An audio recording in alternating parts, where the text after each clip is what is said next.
across the podium. Good. So thank you very much for having me here. When I was first contacted and invited, I had a little back and forth arguing with the people who invited me that they perhaps had the wrong person or the wrong conference, because I've never even been a remote co-author on a paper here, and at best probably some of the pedestrian tools that we use probably cite some of the work that was done here maybe a decade ago. So I'm not going to talk to you about anything from the perspective of the algorithms and techniques that I assume most of the conference will focus on, but I hope that I'll interest you, for some of you introduce you, and for others interest you in a type of data and type of data usage that your techniques can have tremendous play. They do. Again, we're probably using things that are a decade too old, and I think that as the field advances, and I'll say more about this, we're going to need much more and much better.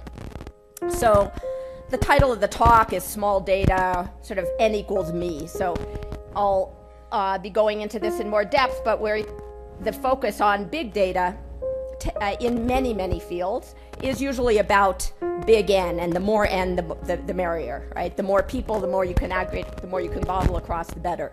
And that is true and good.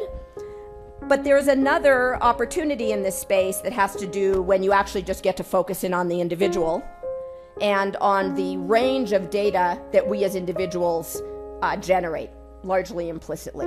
And so that's in the broad what I mean. And I'll start off talking about this mostly in the context of health, where I've done the most work and where I think this is advancing the earliest and where the opportunities are pretty clear. But keep in mind that increasingly people who look at health really recognize that a lot of the health issues we face are as much about life and lifestyle as they are about particular medical conditions.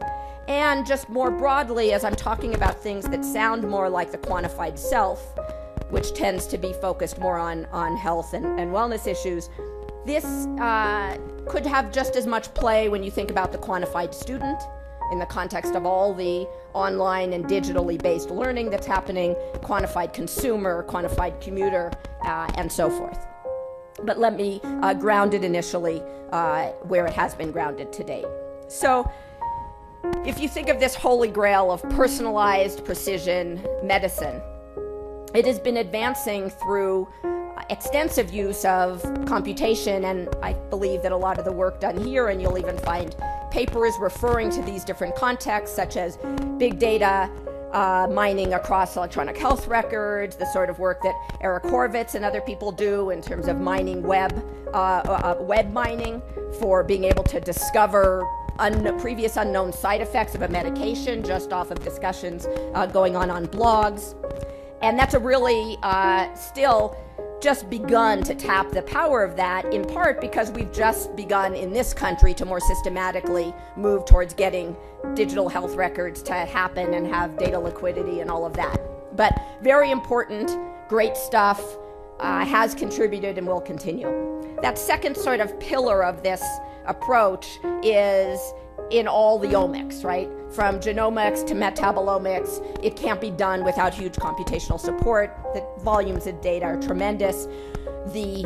What you can do based on reasoning from a model of understanding the mechanism is very poor, because you really, in that space, there's so little really understood about what's going on in the context of genomics. It all has to be discovered through analysis. Also, very important pillar to this. And what I want to talk about, though, is this, if you will, a third pillar. It has to be the same height, otherwise it's not a pillar. I'm not going to argue about the relative girths of these things, but at least another component here is on these data about the particular individual whose health is being managed. And so mobile health, the digital traces we generate more broadly, and how we can harness these things that were previously unmeasured about an individual's function and behavior to fuel personalized medicine. So to ground this even more, let's just take an example. So a patient with rheumatoid arthritis, maybe mid-40s, early 50s, tends to strike at around that age, tends to be more in women. And the nature of rheumatoid arthritis is that it wanes and waxes. It's something that has flares. They don't understand the reason for the flares. The flares aren't particularly predictable. And currently, as you're trying to find a treatment that works for an individual to maintain her at her best function and to have the least pain interference and interference with her job and personal life, you're trying to balance basically an optimization problem between excessive use of medications that have their own both short-term and long-term side effects, steroids, primary course of treatment, and wanting to keep the pain interference low from the inherent symptoms of the condition. And also, if flares aren't treated and they're allowed to get worse, they become much more intense than if they're treated early. And there isn't enough understood about the mechanisms to be able to predict how much does this individual need. It's not like blood serum cholesterol. It's not like cholesterol, where they understand sort of pretty well, without that much variability, how much Lipitor you need to take to maintain healthy blood serum cholesterol.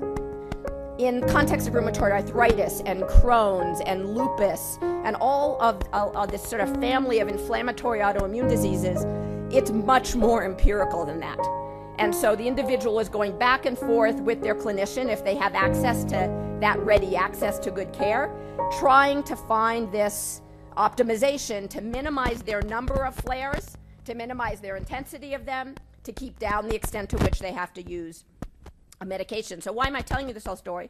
Well, right now, the feedback process in all this is an individual coming into the doctor's office after they've been put onto a new treatment plan, and there's a standardized instrument, but the instrument is a set of questions that you get asked about how has your pain level been over the last 2 months or 6 weeks or 6 months since your treatment plan was done. And that level of retrospective recall, particularly with respect to things that have their own natural variations in confounding factors, is very difficult to do accurately. We have a feedback loop that's really for integrity, veracity of the feedback. So there's a lot of work going on to try to understand the disease better, the science of it, and there's work going on in how, in the context of what isn't known about it, to help to treat such patients. But the current situation is that most 80% of all RA patients have flares at unpredictable times. No one is symptom-free even under treatment. And this treatment has other side effects you're optimizing with. And newer biological agents that are being sold and used, if you look at the numbers, it's really shows you that not enough is known about it, and it's not enough just to say let's use the best of the biologics, because it's only in 50% of the cases that they get 70% of the benefit. So whether it's rheumatoid arthritis or behavioral interventions around obesity or depression, anxiety, chronic pain, all sorts of chronic diseases where there isn't yet really good blood-based biomarkers for you to really get really good signals. What I'm talking to you about is that these entities, all data, can help to fuel these important feedback loops of health. So what I've been talking about more is to the clinician. How does the clinician know in a more with more temporal resolution and with more accuracy than what they get just through retrospective recall, how this patient is doing on this new course of treatment? The patient might be expecting a really dramatic improvement, and to them, nothing has changed. But these medications take a long time, and the extent of improvement is subtle in many cases, so you don't want to ignore the signal. This is actually a good course of treatment to continue with. And so that's a big piece of the feedback loop. There's also just the self-care piece of the feedback loop. So if you're on pain medication, it is given to you with a prescription that says take as needed. And then the individual is faced with their own optimization, perhaps with a family member, of how much of this pain medication to take. For the most part, these are addictive pain medications because they're actually developed for acute pain. And your body desensitizes to them, and so they naturally have this addictive quality to them. And there's a huge problem in this country, for sure, other places as well, of increasing overuse of opiate-based painkillers. And that whole question of how much do I take in order to function versus worried about becoming addictive, not to undertake, not to overconsume. How do I get a better look at what is optimal for me? And then finally, one of the reasons why we don't have more